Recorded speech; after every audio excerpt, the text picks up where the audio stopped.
Why is it so radical to ask what your test score was to get into Harvard Law School? How is that out of bounds? Yeah, that was Tucker Carlson responding to some of the backlash he received after demanding to see Judge Ketanji Brown Jackson's test scores, LSAT scores, which got her into law school. Now she's an incredibly intelligent woman, Harvard educated, she has all the accolades that you would expect from someone who gets nominated to the Supreme Court. But it's curious, right, that Tucker Carlson would want to see proof that she earned it. Similar to the calls to see Obama's birth certificate to see if he was qualified to run for president of the United States. Gee, I wonder what the similarities are there. I wonder if there's a pattern. Now, look, Tucker Carlson's not a stupid person. He might be a bad person, he might be a hateful person, but he's not stupid. So he knows exactly what he's doing in demanding to see the judge's test scores. He's pretending like he doesn't know what he's doing. He knows exactly what he's doing. And look, the effort to smear her, just as she's likely to be the Supreme Court's first black woman, first black female justice, it's just aggressively underway. We're seeing it during the confirmation hearings. We're seeing it in conservative media. In fact, why don't we take a look at what the rest of that conversation looked like? Let's not understate how insanely absurd the Brett Kavanaugh hearings were, Tucker. They were going line by line through every word in the yearbook, asking him like all these different, anybody who's ever seen a high school yearbook before, they were asking him about all the inside jokes. What did this line mean? What did that line mean? He pulled out, it's unbelievable that he had a calendar as detailed as he did, tracking everything that he did over the course of the summer and his life. But Tucker, I don't see how anyone can complain about any question relating to Ketanji Brown Jackson based on the standard that they put in place for Brett Kavanaugh. Yeah, Brett Kavanaugh seemed to have a little bit of a different standard. I wonder if that had something to do with the credible allegations of attempted rape. I wonder if it had anything to do with that. Now, of course, that point was completely missing from the conversation. And what was also missing from that conversation on Tucker Carlson's show was the fact that the FBI conducted a sham investigation into Dr. Christine Blasey Ford's allegations of attempted rape against Brett Kavanaugh. And I just realized that maybe Josh Hawley lying about Judge Jackson being soft on pedophiles was just an attempt to manufacture some sort of controversy similar to what Brett Kavanaugh was dealing with because, unlike Judge Jackson, Brett Kavanaugh had serious attempted rape allegations against him. Credible rape allegations against him. In fact, after Dr. Ford testified during the hearings about what she had allegedly gone through, Donald Trump was very upset. There are reports about this. You can read it. He was upset that she was allowed to testify because her testimony was so credible. But again, all of that was missing from the conversation that Tucker Carlson had on his show. They're pretending like they're comparing apples to apples. They ain't comparing apples to apples, okay? In fact, I think it's really, really important to take a look back at exactly what the Senate confirmation hearings looked like when it came to Kavanaugh versus Judge Jackson. Because while they're trying to paint her as someone who's not qualified, while they're trying to make it seem like she's not someone who has earned her role as a federal judge, as someone who has worked hard and has gotten to the place where she is through her hard work. They're trying to make it seem like, this whole system, it's just so unfair to poor people like Brett Kavanaugh, who was confirmed anyway. After the sham FBI investigation, after all of it, he got what he wanted, the right wing got what they wanted. He's confirmed, he's a Supreme Court justice now.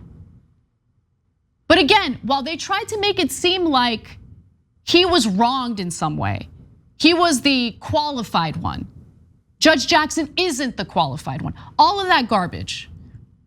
I just want you to take a look back at what the confirmation hearings really look like. I want you to compare the two.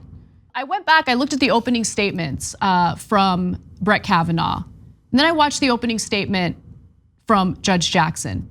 And there were some differences, some pretty significant differences, and I wanted to bring that to your attention. In the United States political system of the early 2000s, what goes around comes around. And while I'm on the subject of gratitude, I must also pause to reaffirm my thanks to God, for it is faith that sustains me at this moment.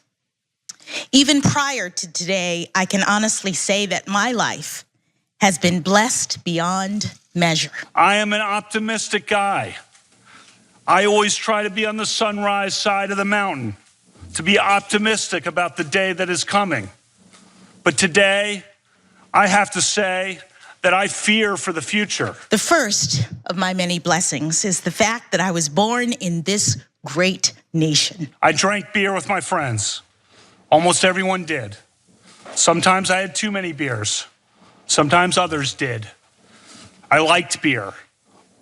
I still like beer. My parents taught me that unlike the many barriers that they had had to face growing up, my path was clearer, so that if I worked hard and I believed in myself in America, I could do anything or be anything I wanted to be. If every American who drinks beer or every American who drank beer in high school is suddenly presumed guilty of sexual assault, we'll be an ugly new place in this country. Yeah, you know, for all the crap women get for being overly emotional, usually when they're passionate about something, it is amazing to see the double standard play out in real time, where you have a calm, composed, overly qualified, if you ask me, woman who's dealing with these clownish confirmation hearings versus what Brett Kavanaugh received from the same people who are demonizing Judge Jackson as we speak. I mean, Lindsey Graham, like, almost tore a vein in his neck defending Brett Kavanaugh during his confirmation hearings. And to see the kind of treatment that Judge Jackson is getting from Republican senators, all while Democratic leadership sits back and just lets it happen, it blows my mind. She's getting asked questions about anti-racist children's books and whether she supports them. She's getting accused of being soft on pedophiles when in reality, her rulings, her sentencing was in line with conservative judges. They're actually smearing her. Yes, there is a difference between Judge Jackson and now Justice Brett Kavanaugh. The difference is she's not dealing with credible sexual misconduct allegations. Brett Kavanaugh did. She hasn't done a damn thing wrong, and there is no reason to question her qualifications to serve in this role. But as we all know, for people like Tucker Carlson, for someone who claims that everything is just taken over by identity politics, all he does is focus on identity.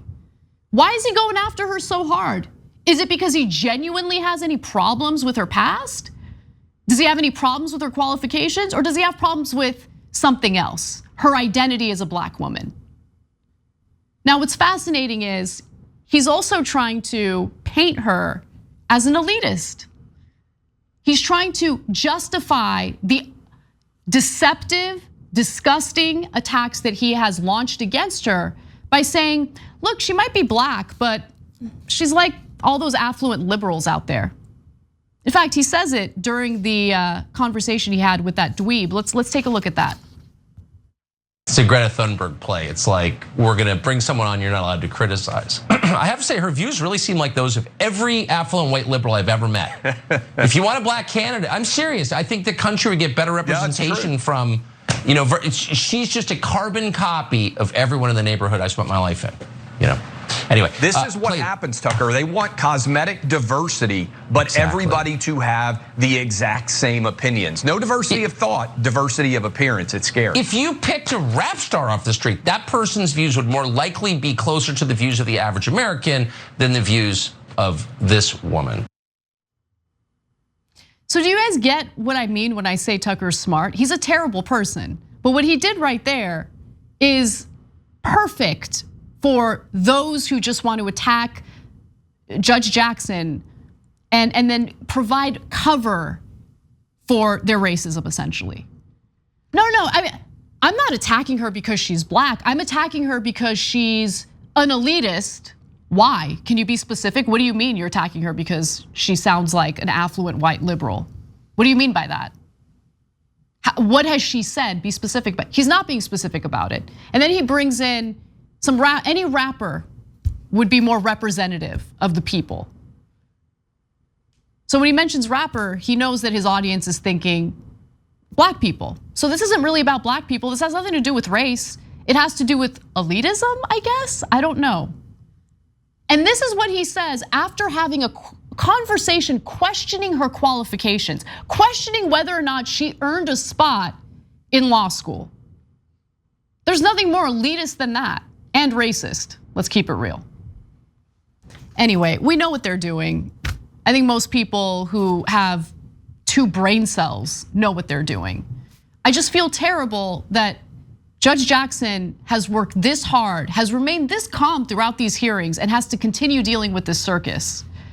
And it's frustrating that we're not hearing questions about things that actually matter to ordinary Americans. Instead, we're hearing about CRT, we're hearing about manufactured right-wing culture wars, and they're wasting not only Judge Jackson's time, they're wasting our time because they don't represent us. They never cared to represent us. It's all about political theater for themselves. And Democratic leadership won't shut it down. It blows my mind. Thanks for watching The Young Turks, really appreciate it. Another way to show support is through YouTube memberships. You'll get to interact with us more. There's live chat emojis, badges. You've got emojis of me, Anna, John, JR. So those are super fun. But you also get playback of our exclusive member-only shows and specials right after they air. So all of that, all you gotta do is click that join button right underneath the video. Thank you.